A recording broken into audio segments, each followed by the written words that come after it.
விறுவிறுப்பான அரசியல் நிகழ்வுகள் குறித்த ஆய்வுகள், நியாயங்களின் நிறம் மாறாத கூர்மையான விமர்சனங்கள், தீமைகளை சுட்டெரிக்கவும் நல்ல அரசியலை வளர்த்தெடுக்கவும் அறிவார்ந்த விவாதங்கள், இளைய தலைமுறையிடம் விழிப்புணர்வை ஊட்டும் விரிவான வரலாற்று விளக்கங்கள், கலை, இலக்கியம், ஆன்மீகம், பண்பாடுகளை படம் பிடித்து காட்டும் கருத்தோவியங்கள் வாரந்தோறும் உங்கள் தமிழருவி தர்பாரில் அணிவகுக்கும்.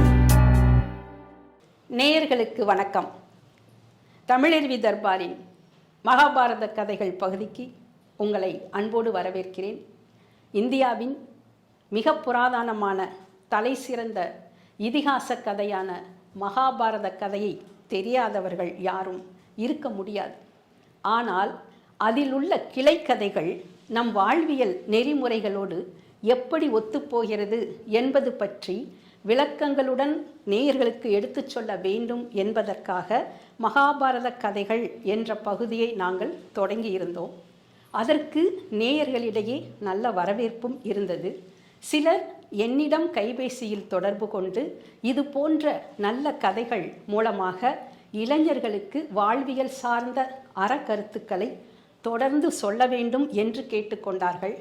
இங்கு நான் மீண்டும் கடந்த வாரம் சொன்னதைத்தான் மீண்டும் நான் இங்கு பதிவு செய்ய விரும்புகின்றேன்.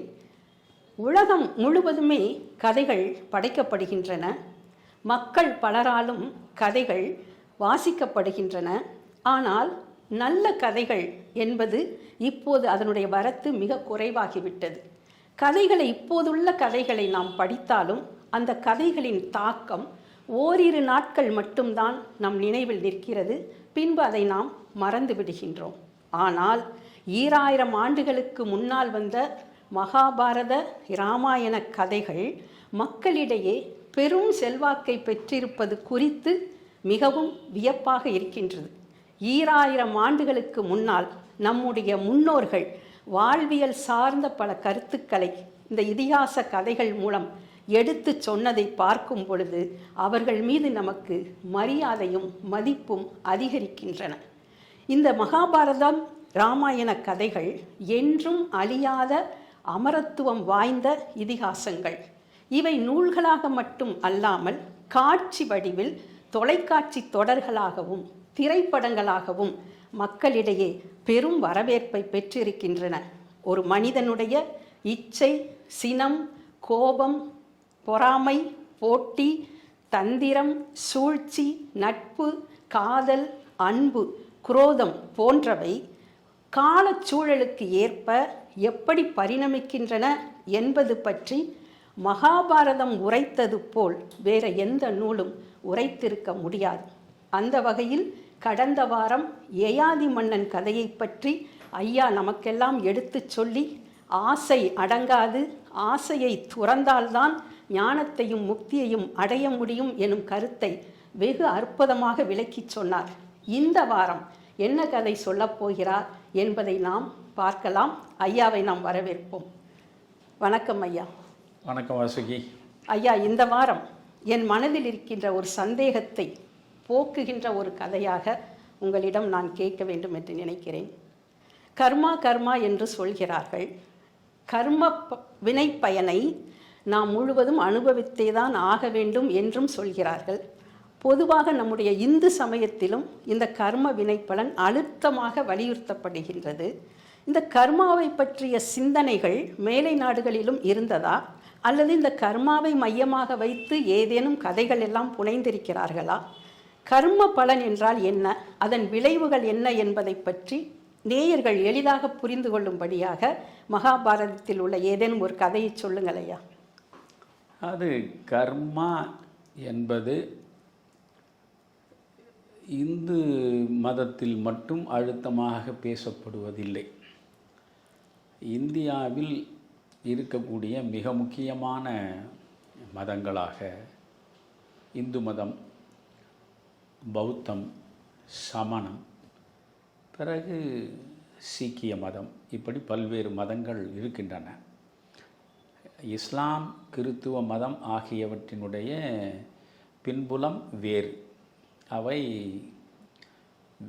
வெளியே இருந்து இங்கே வந்து சேர்ந்தவை.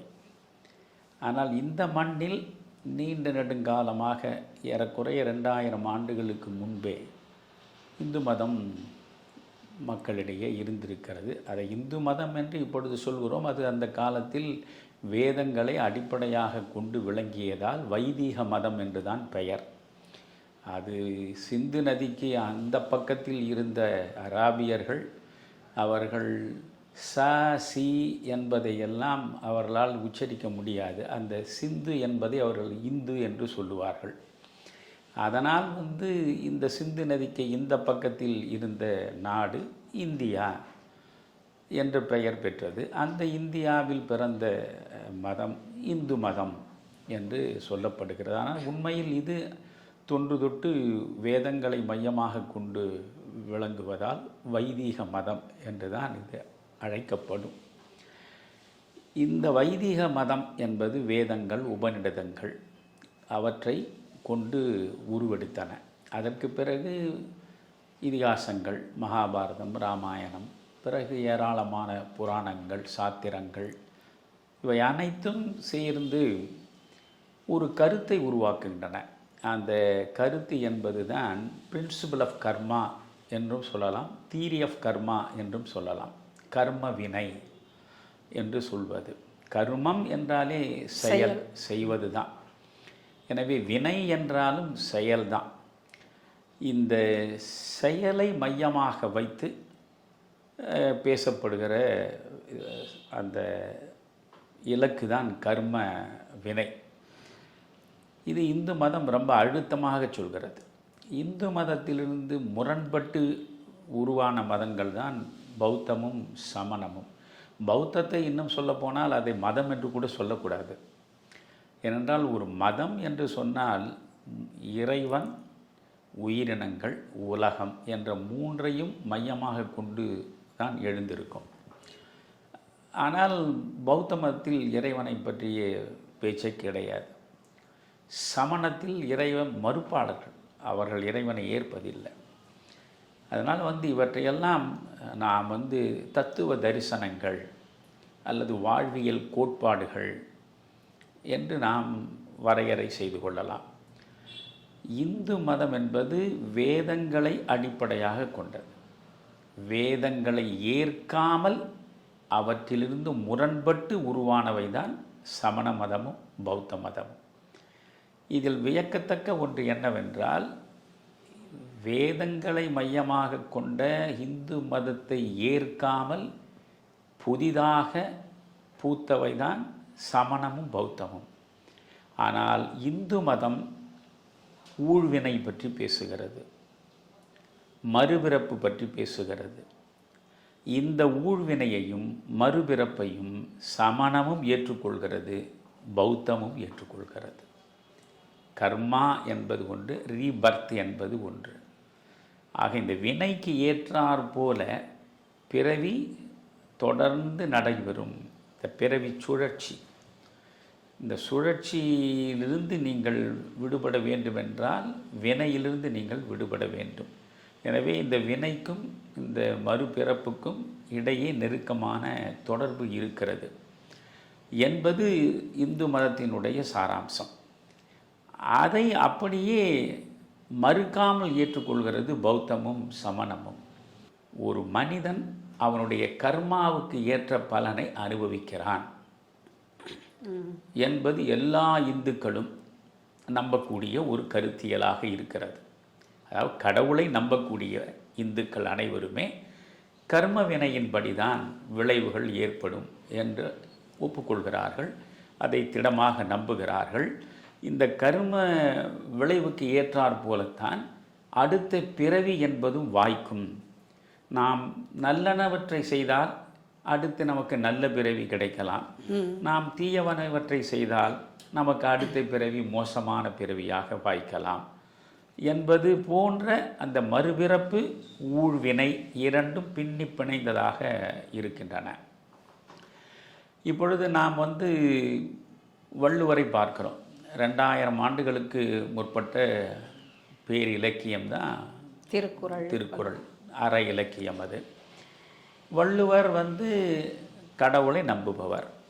வள்ளுவருக்கு பலவிதமான வேடங்களை இவர்கள் போடுவார்கள், பலவிதமான விளக்கங்களை இவர்கள் தருவார்கள். ஆனால் உண்மையாக வள்ளுவர் வழங்கி இருக்கக்கூடிய அந்த 1330 குறட்பாக்களையும் அடிப்படையாக வைத்துக்கொண்டு நாம் பார்த்தால் அவர் கடவுள் நம்பிக்கை உள்ளவர். அதனால்தான் கடவுள் வாழ்த்திலிருந்து அவர் தொடங்குகிறார். திருக்குறளுக்கு முன்பு கடவுள் வாழ்த்து என்பதெல்லாம் கிடையாது. அவர் தான் முதலில் அதை தொடங்குகிறார். ஏனென்றால் அதுக்கு முன்பு இருந்த சங்க பாடல்கள் எல்லாம் தனிப்பாடல்கள். திருக்குறள் என்பது ஒட்டுமொத்தமாக ஒரு நூல். எனவே அந்த நூல் கடவுள் வாழ்த்திலிருந்து தொடங்குகிறது. எல்லா சமயத்தை சார்ந்தவர்களும் ஏற்கிறார் போல் பொதுவான ஒரு கடவுளைத்தான் அந்த கடவுள் வாழ்த்தில் வள்ளுவர் முன்னிறுத்துகிறார். ஆக வள்ளுவரை பொறுத்தவரையில் கடவுள் இருக்கிறார். கடவுள் நம்பிக்கை உள்ளவர் தான் வள்ளுவர். அதே மாதிரி ஊழ்வினை என்பதை மிக அழுத்தமாக வள்ளுவர் நம்பியிருக்கிறார். அதனால்தான் ஊழ் என்று ஒரு அதிகாரத்தையே அவர் படைத்திருக்கிறார். நீங்கள் பார்த்தீர்கள், இது வள்ளுவரே குழப்பத்திற்கு ஆளாகி இருக்கிறாரா? வள்ளுவர் ஏன் முரண்படுகிறார்? வள்ளுவருக்கே இதில் சிந்தனை தெளிவு இல்லையா என்பது போல நாம் நினைக்கிறார் போல அங்கே முரண்பாடுகளை பார்க்க முடியும். ஊழையும் உப்பக்கம் காண்பர் உலைவின்றி தாழாது உயற்றுபவர் என்று வள்ளுவர் ஆழ்வினை உடைமை அதிகாரத்தில் பேசுவார். அதாவது ஊழை கூட நீங்கள் முறியடித்து நீங்கள் வெற்றி பெறலாம். எப்பொழுது? தாழாது உயற்றுபவர். தொடர்ந்து நீங்கள் முயற்சியில் ஈடுபட்டால் நீங்கள் ஊழை கூட வெல்லலாம். அப்படி ஒன்றும் ஊழ் மிகப்பெரிய வலிமையானதல்ல, வெல்லப்படாததல்ல என்பது போல இங்கே முயற்சியை வலியுறுத்துவதற்காக ஆழ்வினை உடைமை அதிகாரத்தில் இப்படி பேசுகிற இதே வள்ளுவர் ஊழ் அதிகாரத்தில் நீங்கள் பார்த்தால் ஊழிற் பெருவலி யாவுல மற்றொன்று சூடினும் தான் முந்துரும்னு அவரே தான் சொல்கிறார். ஊழை விட வலிமையானது உலகத்தில் எதுவுமே கிடையாது. முந்தைய குறட்பாவை பார்க்கிற பொழுது ஊழை பெரிய வலிமை உடையதாக வள்ளுவர் சொல்லவில்லை. முயன்றால் அந்த ஊழையும் நாம் முறியடிக்க முடியும் என்பது போலத்தான் ஆழ்வினை உடைமை அதிகாரத்தில் பேசுகிறார். ஆனால் அதே வள்ளுவர் இங்கே என்ன சொல்கிறாரு? நீங்கள் ஊழிற் பெருவலி யாவுல ஒரு கொஷின் மார்க், ஒரு கேள்வியை போடுறார். ஊழை விட வலிமையானது உலகத்தில் எது? மற்றொன்று சூடினும் தான் முந்துரும். நீ வேற எது நின்னாலும் அதை முறியடித்து விட்டு முன்னால் நிற்கக்கூடியது ஊழ் என்று பேசுகிறார். ஆக ஊழ் என்பதை அவர் ஒப்புக்கொள்கிறார். வினை கொள்கை, அதுதான் கர்மா. வடமொழியில் அதை கர்மா என்று சொல்கிறார்கள், நாம் ஊழ் என்று சொல்கிறோம் தமிழில். ஆக ஊழ் என்பது வினை கொள்கை, அதை அவர் ஏற்றுக்கொள்கிறார். கடவுள் இருப்பை வள்ளுவர் ஏற்றுக்கொள்கிறார், ஊழை வள்ளுவர் ஏற்றுக்கொள்கிறார். அதே போன்றுதான் மறுபிறப்பையும் வள்ளுவர் ஏற்றுக்கொள்கிறார். ஒருமை கண் தான் கற்ற கல்வி ஒருவர்க்கு எழுமையும் ஏமாப்புடைத்து என்று பேசுவார். அது அப்போ ஒரு பிறவியில் நீங்கள் கல்வியை பெரிதாக பெற்றால் அந்த கல்வி 7 பிறவிகளிலும் உங்களுக்கு பயனை தரும் என்பதுதான் அந்த குறளுடைய பொருள். அப்படி என்றால் வள்ளுவர் கடவுளை ஏற்கிறார், ஊழ்வினையை ஏற்கிறார், மறுபிறப்பையும் ஏற்கிறார். வேதகாலம் தொட்டு இந்து சமயம் கடவுளை மையமாக வைத்து எழுந்து நிற்கிறது. ஊழை அது வலிமையாக வலியுறுத்துகிறது, மறுபிறப்பை பற்றியும் அது பேசுகிறது. அப்போ இந்த வினை கொள்கை என்பது இந்த மண்ணில் மிக மிக தவிர்க்க முடியாத இடத்தை நம்முடைய வாழ்வில் பெற்றிருக்கிறது. இது மகாபாரதத்தில் நாம் பார்க்கிற கதைகள் ஒவ்வொன்றுக்குள்ளேயும் ஒரு அற்புதமான வாழ்வியல் கருத்து இருக்கும் என்று நான் முதல் கதை யயாதியை பற்றி பேசும் பொழுதே சொல்லியிருக்கிறேன். இப்பொழுது நான் ஒரு சாதாரண சின்ன கதை தான், ஆனால் அந்த கதையை ஒட்டி நாம் யோசிக்க வேண்டும். பரீட்சித்து ஒரு அரசன், அவன் அபிமன்யுடைய மகன். பாண்டவர்கள் அனைவரும் முடிந்து போன பிறகு அந்த ஆட்சியினுடைய தொடர்ச்சியாக அபிமன்யுனுடைய மகன் பரீட்சித்து தான் அரியணையில் அமர்கிறான். அந்த பரீட்சித்து என்னுடைய மகன் ஜனமேஜயன் என்று அவனுக்கு பெயர்.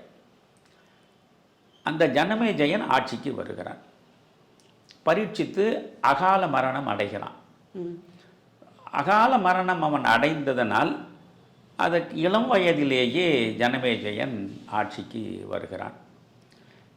மிகச்சிறந்த ஆட்சியை வழங்கிய பரீட்சித்து, மக்கள் அனைவரும் போற்றக்கூடிய நல்லாட்சியை வழங்கிய பரீட்சித்து இப்படி அகால மரணம் அடைந்ததற்கு என்ன காரணம் என்று அவன் அறிந்து கொள்ள விரும்புகிறான். அவன் தன்னுடைய அமைச்சர்களை பார்த்து இந்த கேள்வியை கேட்கிறான்.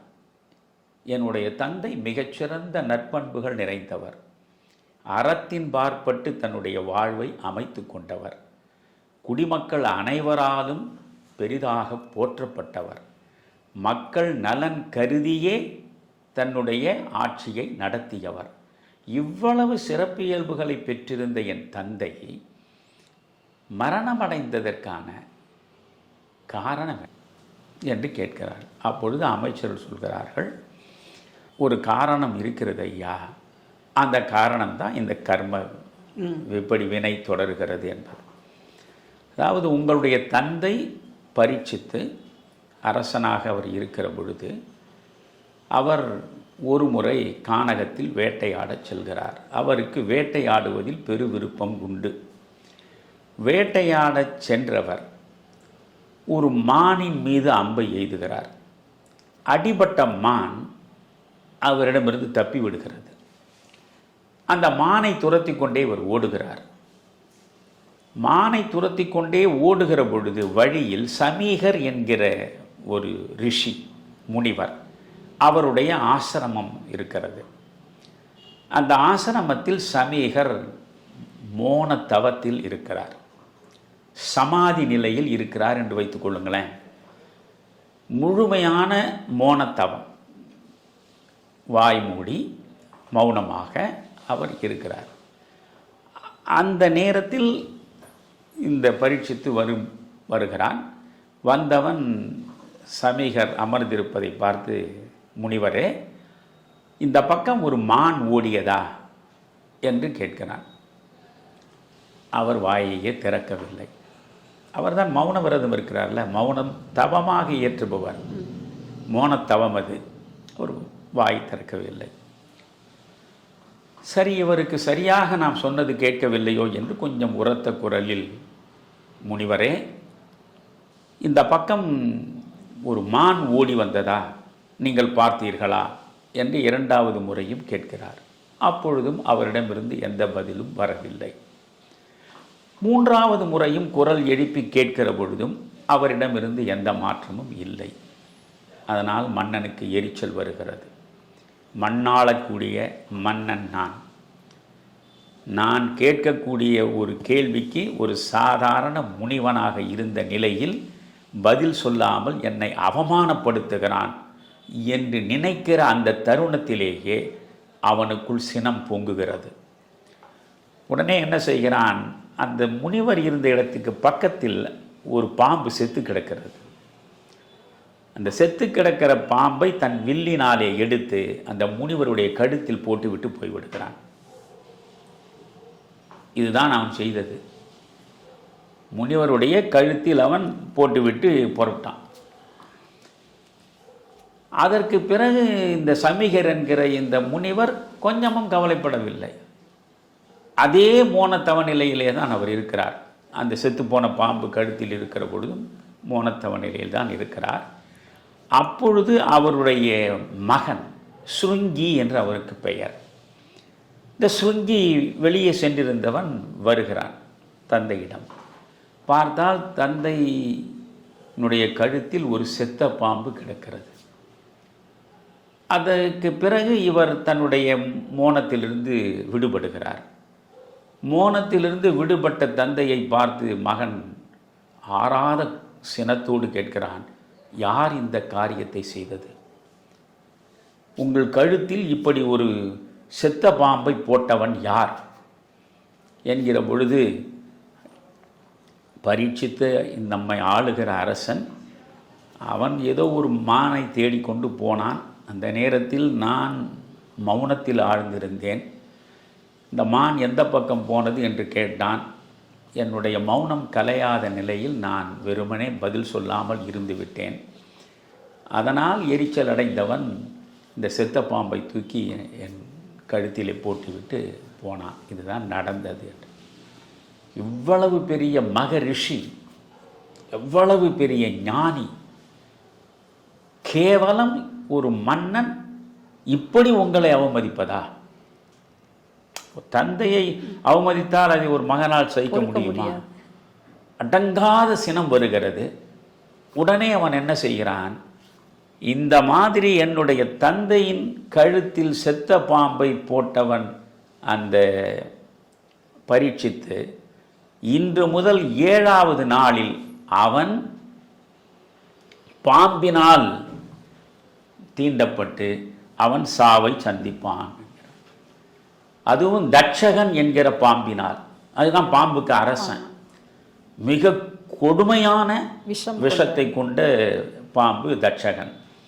அந்த தட்சகன் என்ற பாம்பினால் தீண்டப்பட்டு இவன் 7வது நாளில் இறப்பான் என்று சாபம் விட்டு விடுறான். உடனே சமீகர் மகனை பார்த்து, மகனே, இது மாதிரி நீ உடனடியாக பொறுமையை இழந்திருக்க கூடாது. எந்த நிலையிலும் ஒரு மனிதன் பொறுமை இழக்கக்கூடாது. சினத்தின் வசப்படக்கூடாது. அவசரப்பட்டு வார்த்தைகளை வெளிப்படுத்தலாகாது. நீ முனிவனாக இருக்கக்கூடிய எனக்கு மகனாக பிறந்தவன். 5 புலன்களையும் அடக்கி ஆளுகிற ஆற்றலை பெற்றால்தான் நீ உண்மையான முனிவனாக இருப்பதற்கான தகுதியை பெறுகிறாய். புலன் அடக்கம் என்பதுதான் முக்கியம். புலன் அடக்கம் என்ற ஒன்றை நீ வசப்படுத்தி விட்டால் உன்னிடம் பொறுமை இருக்கும்.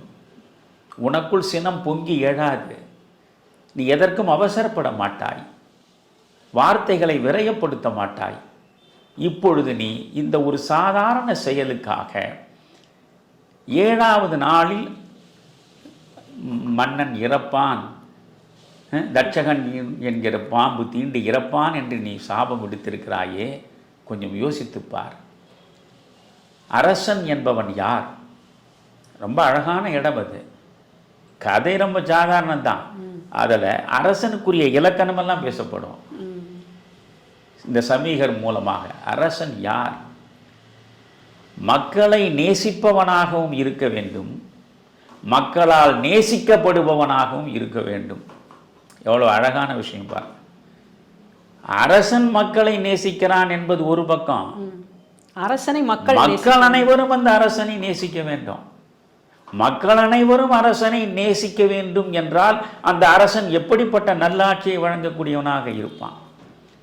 நீ அரசன் என்ற ஒருவன் இல்லை என்றால் இந்த மண்ணில் அமைதி இருக்குமா? ஒழுங்கு இருக்குமா? போட்டியும் பொறாமையும் பூசலும் மலிந்து அமைதி இன்மைதானே வளரும். இப்போ நம்ம சொல்றோம்ல, சட்டம் ஒழுங்கு பாதுகாப்பது என்று. அதைத்தான் மகாபாரதத்தில் சமீகர் சொல்றார். வாழ்வியல் சட்டங்களையும் வாழ்வியல் ஒழுக்கங்களையும் பராமரித்து பேணி பாதுகாக்கக்கூடிய பொறுப்பில் இருப்பவன் மன்னன். அப்பேற்பட்ட மன்னன் மக்களுக்கான நலன்களை மனதிலே வைத்து செயற்படக்கூடியவன். இவை அனைத்தும் நிரம்பியவன் தான் பரீட்சித்து. அவனுடைய துர்ப்பயன் நான் பதில் சொல்லவில்லை என்பதனால் கோபப்பட்டு அவன் பொறுமை இழந்து தகாத இந்த ஒரு காரியத்தை செய்து விட்டான்.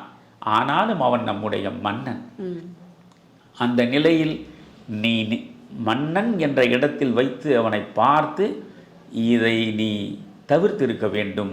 மாறாக நீ சினம் கொண்டு சபித்து விட்டாய். எனவே உன்னை நீ தூய்மைப்படுத்திக் கொள்வதற்காக, புலனடக்கத்தை முழுமையாக பெறுவதற்காக நீ மறுபடியும் காட்டுக்கு செல்.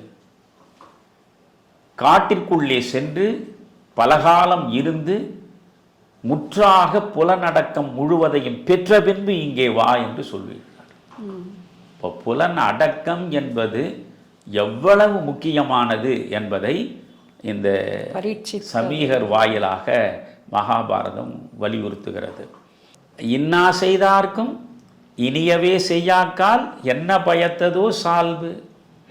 வள்ளுவனுடைய குரல்ல, இந்த குரல்ல தான் டால்ஸ்டாயே மயங்கி போனார். டால்ஸ்டாயே சொல்றாரு, இந்த இந்து மதத்தில் பற்றி அவர் பேசுகிற கட்டுரையில், இன்னா செய்தார்க்கும் இனியவே செய்யாக்கால் என்ன பயத்ததோ சால்பு.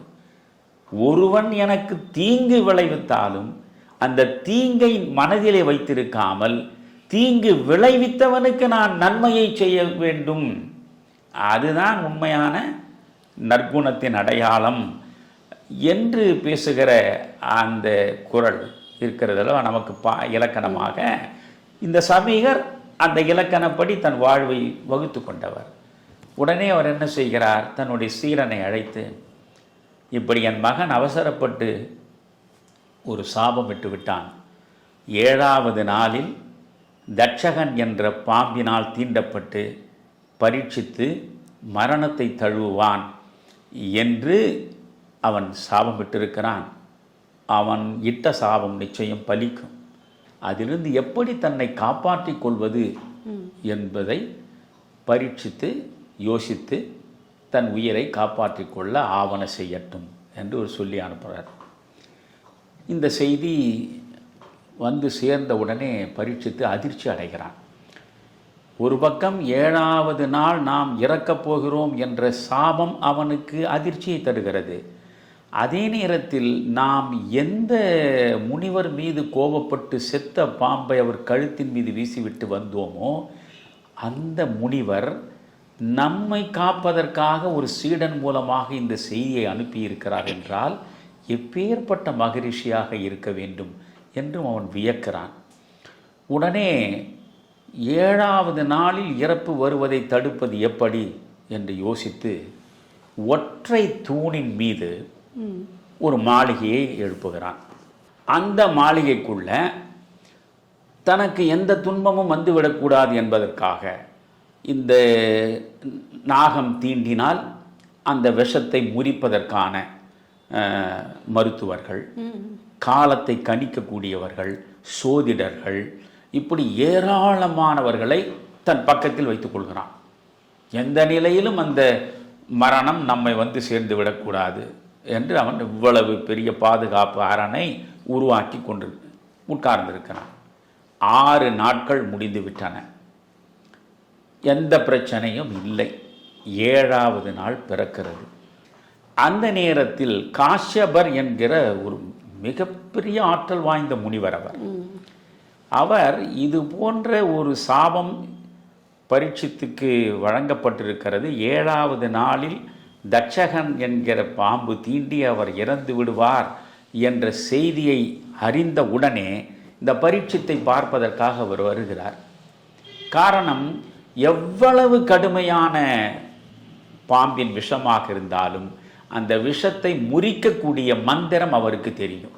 அதனால் ஒரு பிரச்சனையும் இல்லை. நாம் இந்த பரீட்சத்தை பார்த்து அவனுக்கு ஒரு கால் இந்த பாம்பு தீண்டி இறக்கிற தருவாயில் இருந்தால் கூட நாம் இந்த மந்திரத்தை உச்சரித்து அவனுக்கு உயிரை கொடுத்து விடலாம் என்கிற உயர்ந்த நோக்கத்தோடு வருகிறார். அப்படி அவர் வந்து கொண்டே இருக்கிற பொழுது இந்த காசியபருக்கு எதிரே இந்த தட்சகன் வந்து நிற்கிறான். வழிமறிக்கிற தட்சகன் அந்தணன் வேடத்தில் வருகிறான். எங்கே போகிறீர்கள் காசியபரே என்று கேட்கிறான். ஒன்றுமில்லை, நம்முடைய பரீட்சித்துக்கு இப்படி ஒரு சாபத்தை கொடுத்திருக்கிறார்கள், அவர் உயிரை காப்பாற்றுவதற்காக நான் போகிறேன். உடனே இவன் சொல்கிறான், என்ன வீண் முயற்சி உங்களுடையது? இந்த கடுமையான தட்சகன் தீண்டி விட்டால் யாரும் உயிர் பிழைக்க முடியாது. இல்லை இல்லை, எவ்வளவு கடுமையான விஷமாக இருந்தாலும் அதை என்னால் முறிக்க முடியும். நான் இந்த பரீட்சத்தின் உயிரை நிச்சயம் காப்பாற்றி விடுவேன் என்று இவர் தெளிவாக சொல்கிறார். உடனே தட்சகன் சொன்னான், அவ்வளவு தெளிவாக நீங்கள் எந்த விஷத்தையும் முறிக்கக்கூடிய ஆற்றல் உள்ளவர் என்பது உண்மையானால் நான் ஒரு சோதனை வைக்கிறேன். இந்த சோதனைக்கு நீங்கள் தயாரா என்றார். தயார். என்ன சோதனை? இதோ இங்கே ஒரு பெரிய ஆலமரம் நம் கண் முன்னால் இருக்கிறது.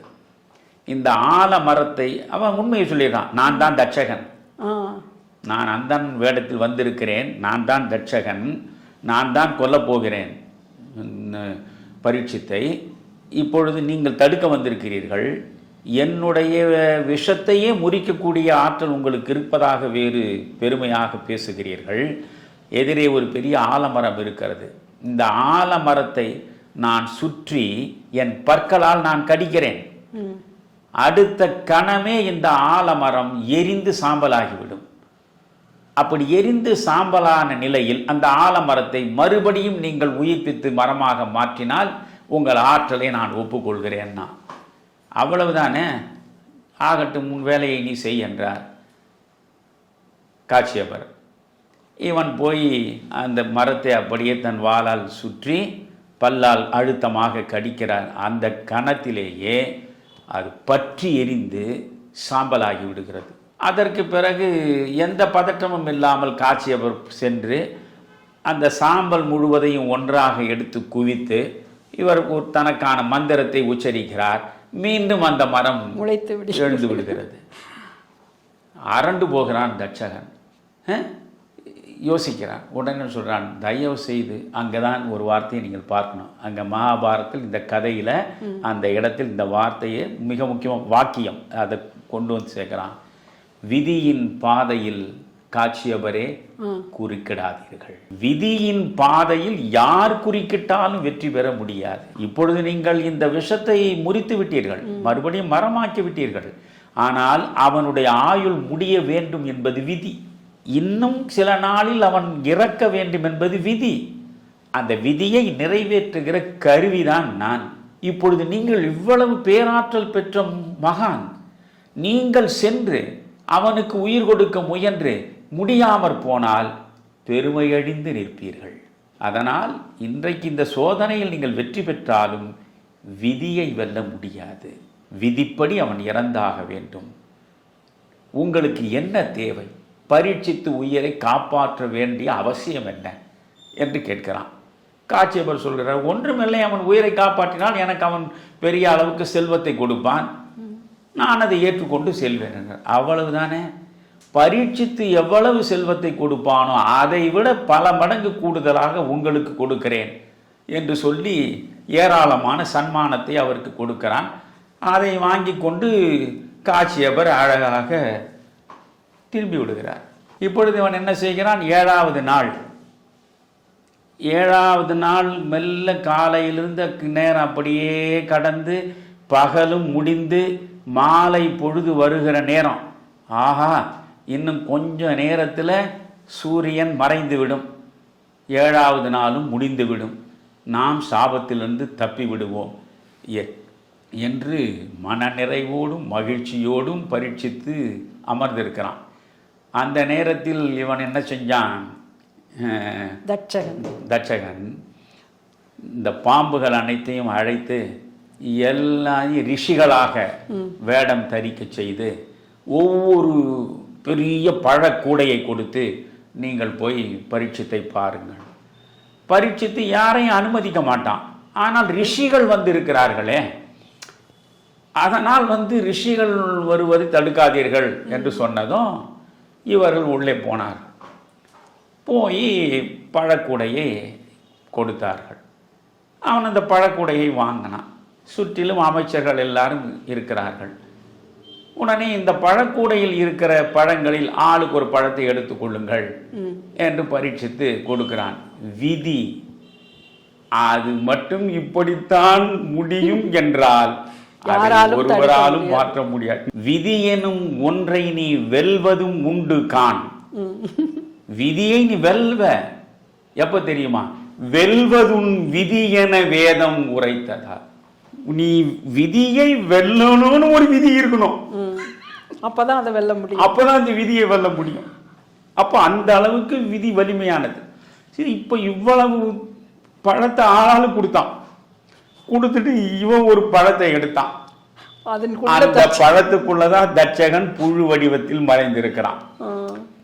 வேறு எவனுக்கும் கொடுத்த பழத்துல இல்லை, இவனாக தேடி எடுத்துக்கொண்ட அந்த படத்தில் தான் தட்சகன் இருக்கிறான். அதான் விதி. உடனே இவன் பார்த்தான் அந்த பழத்தை அப்படி பிட்ட பொழுது அது வந்து புழு மெல்ல வெளியே தலையை காட்டுகிறது. அவன் யோசிக்கிறான், சூரியனே மறைய போகிறது, 7வது நாள் முடிய போகிறது, இனி நமக்கு எந்த ஆபத்தும் கிடையாது, தட்சகனாவது யாராவது. இந்த புழுவையே நான் தட்சகனாக நினைத்துக் கொள்கிறேன். விதி. இந்த புழுவையே நான் தட்சகனாக நினைத்துக் கொள்கிறேன். என்ன செய்துவிடும் இந்த புழு? அந்த புழுவை எடுத்து மேலே போட்டுக் கொள்கிறான். அதுதான் செய்யக்கூடாததையெல்லாம் விதி உன்னை அந்த நேரத்தில் செய்ய வைக்கும். அதனால எடுத்து வச்சுக்கினான்.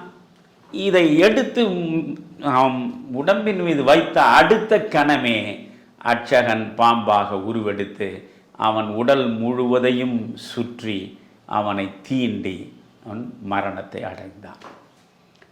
இதை வந்து அவன் ஜனமேஜயன் என்கிற மகன் கேட்கிற பொழுது அமைச்சர்கள் சொல்கிறார்கள். அதுக்கு பிறகு கதை பெருசு. அதுக்கு பிறகு சர்பையாக அவன் நடத்துவான்.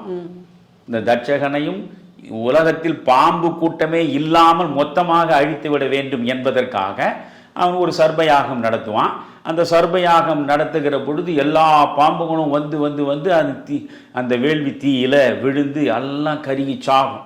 அப்படி சாகிற பொழுது தனக்கு அந்த மரணம் வந்து விடுமே என்று அஞ்சுகிற தட்சகன் இங்கிருந்து இந்திரலோகத்துக்கு ஓடி போய் இந்திரனிடம் அடைக்கலம் அடைவான். இந்திரன் சொல்வான், நான் பார்த்துக்கிறேன், நீ கவலையப்படாத, நான் பிரம்மனே எனக்கு வேண்டிய ஆள் தான், அதனால் நீ உன்னை கவலைப்படாத நான் சொல்கிறான். ஆனால் இந்த மந்திரத்துடைய சக்தி இந்திரனோடு சேர்த்து இழுக்குது. இந்திரன் கையை பிடிச்சிருக்கான் தட்சகன், இந்திரனோடு சேர்த்து கீழே கடன்னு இழுக்குது. மேலந்து இழுக்கிறத பார்த்தான் இந்திரன், ஐயோ இவன் கையை பிடிச்சிட்டு இருக்கும் போது நாமும் சேர்ந்து கருக வேண்டிதான் கை விட்டுருவான். கைவிட்ட உடனே மேலிருந்து தட்சகன் கீழே அந்த நெருப்பை நோக்கி வரும் நிலை. இதற்கிடையில ஒரு நாக கன்னிக்கு மகனாக பிறந்தவர் ஆஸ்திகர் என்ற ரிஷி, மிகப்பெரிய ரிஷி. அவர் நாக கன்னிக்கு பிறந்தவர். அந்த பெண்மணி சொல்றா, மகனே, ஒட்டுமொத்தமான சர்பங்கள் முழுவதுமே அழிக்கப்பட்டுவிடும், இந்த குலமே நசிந்து விடும், நீதான் காப்பாற்றணும். இந்த ஜனமேஜயனை பார்த்து இந்த தட்சகனையாவது காப்பாற்று அப்படின்னு சொன்னதுனால அவன் அங்கேருந்து அந்த ஆஸ்திகர், அவர் பேர் ரிஷி, வந்து ஜனமேஜயனை பார்க்குறான். வேள்வி நடந்து நிற்கு, வேள்வி நிறைவடைய போகிற நேரம். ஏன்னா தட்சகனே வருடத்துக்கு வந்து நிற்கிறானே, அதோடு முடிய போகிற நேரத்தில் ஒரு மிகப்பெரிய முனிவர் நம்மிடம் வந்திருக்கிறார் என்று மனமகிழ்ந்து, என்னுடைய அவைக்கு நீங்கள் வந்ததில் நான் மிகுந்த மகிழ்ச்சி அடைகிறேன், உங்களுக்கு ஏதாவது ஒன்று வேண்டுமென்றால் கேளுங்கள், நான் அதை தர கடமைப்பட்டிருக்கிறேன் என்று ஜனமேஜயன் சொல்கிறான். அவன் சொல்கிறான், எனக்கு ஒரே ஒரு விருப்பம் தான், அந்த விருப்பத்தை நீ நிறைவேற்ற வேண்டும். என்ன விருப்பம்? மேலிருந்து கீழே வருகிற தட்சகனை இந்த வேள்வி தீயில் பொசுங்காமல் காப்பாற்ற வேண்டும். என்ன இப்படி கேட்கிறீர்கள்? நீதானே நான் கேட்பதை கொடுப்பதாக சொன்னாய், அதனால் வாக்கு தவறுவது மன்னனுக்கு அழகல்ல என்றான். அதனால் இவனால் ஒன்றும் செய்ய முடியல. அது தீயில விழ வந்தவனே, தட்சகா நில் அப்படின்னு இந்த ஆஸ்திகர் குரல் கொடுத்ததும் தட்சகன் நின்ட்டான், அவன் காப்பாற்றப்பட்டுட்டான். இது வந்து கதை போகிறது. நம்ம இதெல்லாம் போக வேண்டாம். நம்ம எடுத்துக்க வேண்டிய இடம் இங்கே என்னென்னா, ஒன்றுமே இல்லை சார், நான் ரொம்ப சாதாரண ஒரு அற்பமான ஒரு சின்ன கெடுதி தான் சார் செய்தேன், அதுக்கு போய் இவ்வளோ பெரிய தண்டனையா சார் அப்படின்லாம் இப்போ கேட்குறாங்கல்ல. வாழ்க்கை எவ்வளோ பேர் சொல்கிறது நம்ம காதில் கேட்குறோம். ஏதோ ஒரு கட்டத்தில் ஒரு மதிமயக்கத்தில் ஒரு சாதாரண தப்பை செய்து அப்படியும் கேட்குறாங்க. நான் என்ன கர்மம் செஞ்சனோ இப்படி அனுபவிக்கிறேன்னு சொல்கிறவங்களும் இருக்கு. அது பிறகு முதல்ல என்ன சொல்லுவான், வந்து நான் செய்தது ஒரு சாதாரண குற்றம் தான் அவனுக்கு தெரியும். ஒரு சாதாரண குற்றத்தை இவ்வளோ பெரிய தண்டனையா? ஒரு தந்தையும் மகனையும் காவல்துறை காவல் நிலையத்துக்கு இழுத்துட்டு வந்து 9 பேருக்குமே என்ன மாதிரி 9 பேர் மாறி மாறி தாக்கி அவர்கள் இருவரையும் சாகடித்ததுன்னு பெருங்குற்றம், மன்னிக்கவே முடியாத குற்றம். அதற்கு ஏற்றார் போல பலனையும் அனுபவிக்கிறாங்க. அதாவது ரேரஸ்ட் ஆஃப் ரேர் ஜட்மெண்ட், அது அரிதினும் அரிதான வழக்கில் தான் மரண தண்டனை வழங்குவது என்று முடிவில் இருப்பது. அது வந்து மரண தண்டனை கொடுத்துருக்கான். இது பெரிய குற்றம், பெரிய தண்டனை. சில நேரங்களில் சாதாரண திருட்டு கூட்டுறோம், அந்த திருட்டு கூட்டத்தோட விட்டுருங்க, சந்தேக கேஸில் உள்ள தூக்கி போய் வச்சவன்லாம் எத்தனையோ வருஷம் உட்கார்ந்துருப்பான். அதனால் நான் சின்ன குற்றம் தானே சார் செய்தேன், அதுக்கு போய் எனக்கு பெரிய தண்டனையா அப்படின்னா பாரதம் சொல்லுது, குற்றம் குற்றமே. நீ ஒரு கட்டத்தில் பொறுமை இழந்து கோபத்திற்கு உள்ளாகி ஒருவனுக்கு சிறிய தீங்கை நீ இழைத்தாலும் அதற்குரிய தண்டனையை நீ பெற்றுத்தான் தீர வேண்டும். அதுதான் கர்மா. அதுதான் தியரி ஆஃப் கர்மா என்பதும் டிசிப்ளின் ஆஃப் பிரின்சிபல் ஆஃப் கர்மா என்பதும் அதுதான். இதுதான் இந்து சமயத்தினுடைய சாரத்தை இந்த பாரதம் இவ்வளவு தெளிவாக சொல்கிறது. அதிலே நீங்கள் பார்த்தீங்கன்னா நாம் செய்யக்கூடிய வினைகளில் 3ஆக பிரிப்பது உங்களுக்கு நல்லா தெரியும். ஒன்று சஞ்சிதம், இன்னொன்று பிராரப்தம், இன்னொன்று ஆகாமியம். பிறவிதோறும் நாம் செய்த நல்வினை தீவினைக்கு ஏற்றாற் போல ஒட்டுமொத்தமாக சேமிப்பில் இருப்பது தான் சஞ்சிதம். அது எல்லாமே சேவிங்ஸ்ல இருக்குது. இப்போ ஒரு பிறவி எடுக்கிறீங்க, பிறவி எடுத்து நீங்கள் செயற்படுகிற பொழுது நீங்கள் நல்லதை செய்தால் அந்த சங்கீதத்தில் இருந்து உங்களுக்கு நற்பயன் கிடைக்கும், அதிலிருந்து இந்த தீவினை குறையும். கெட்டதை செஞ்சால் இன்னும் கூடிக்கினே போகும் இல்லையா? ஏற்கனவே சேமிப்பு இருக்கு வினை. இப்பொழுது இந்த பிறவியில் நீங்கள் புதிதாக செயற்படுகிறீர்கள், அந்த செயற்பாடுகள் நன்மை தீமைக்கு ஏற்றாற் போல சேரக்கூடியது பிராரப்தம். சரியா? சரி, இந்த செயற்பாடுகள் மூலமாக நீங்கள் நன்மை தீமையை அடைகிறீர்கள். இதன் மூலமாக கிடைக்கக்கூடிய ஃபியூச்சரில் வரக்கூடிய காலத்தில் உங்களுக்கானது வினை என்னன்னா அதான் ஆகாமியம். அதனால 3 காலம் இருக்கு. நேற்று நடந்ததற்கான சேமிப்பு சஞ்சிதம், இன்று நடப்பதற்கானது பிராராப்தம், நாளைக்கானது ஆகாமியம் என்று இந்த வினை தொடர்பை அவ்வளவு தெளிவாக பேசு. இந்த பரீட்சித் கதையை நானும் படித்திருக்கிறேன், பிறர் சொல்லவும் கேட்டிருக்கிறேன். ஆனால் அந்த கதைக்குள் இவ்வளவு ஆழமான கருத்துக்கள் பொதிந்திருக்கிறது என்பதை நீங்கள் விளக்கமாக சொன்ன பிற்பாடு ரொம்ப வியப்பாக இருக்கிறது. இந்த பரீட்சித் கதை மூலம் விதியின் கோட்பாடை மகாபாரதம் வெகு அழகாக வெளிப்படுத்தி இருக்கிறது. இன்னும் சொல்லப்போனால் பொதுவாக இதை பார்ப்பவர்கள் கேட்பவர்கள் தங்கள் வாழ்வில் ஏதாவது சிறு தவறு செய்ய வேண்டும் என்றால் கூட அஞ்சுவார்கள் என்று நினைக்கிறேன். ஏனென்றால் நாம் இன்று செய்த தவறுக்கான அந்த பலனை நாம் அனுபவித்தே தீர வேண்டும் என்ற உண்மையை உணர்ந்து கொண்டால் எந்த தவறும் இழைக்க மாட்டார்கள். பொதுவாக நாம் என்ன நினைக்கிறோம், நாம் ஒரு தவறு செய்து விட்டால் யார் இதை பார்க்க போகிறா, நான் செய்த தவறை யாருமே பார்க்கலையே அப்படிங்கிற ஒரு எண்ணத்தில் தான் நம்ம அறிந்தும் சரி அறியாமலும் சரி நிறைய தவறுகள் செய்து அதனால் வருகின்ற பின் விளைவுகளை பற்றி யோசிக்காமல் அது பாவகாரியமாகவும் மாறிவிடுகின்றது. இந்த இடத்துல எனக்கு ஒரு திருமந்திர பாடல் ஒன்று நினைவுக்கு வருகிறது ஐயா. கண்காணி இல்லென்று கள்ளம் பல செய்வார், கண்காணி இல்லா இடமில்லை காணுங்கால், கண்காணியாக கலந்தெங்கும் நின்றானை கண்காணி கண்டார் கள ஒழிந்தாரே. அழகு. இப்போ இந்த கண் நம்மளை யார் பார்க்க போறா, நம்ம செய்கிற தவற அப்படின்னு நினைத்து தான் எல்லோருமே தவறு செய்கின்றோம். ஆனால் நம்மை கண்காணிக்கின்ற இறைவன் எல்லா இடத்திலும் இருந்து நம்மளை கவனித்து கொண்டுதான் இருக்கின்றான் என்ற உண்மையை விழிப்புணர்வோடு உணர்ந்து கொண்டால் வாழ்க்கையில் யாருமே தவறு செய்ய மாட்டார். நீங்கள் சொன்னது போல் பொறுமையை கடைபிடித்து நிலை தடுமாறாமல் எல்லா முடிவுகளையும் நாம் எடுக்க வேண்டும் என்பது மட்டும் நன்றாக புரிகிறது. மீண்டும் உங்களை சந்திக்கிறேன் ஐயா. வணக்கம். மகிழ்ச்சி வாசி.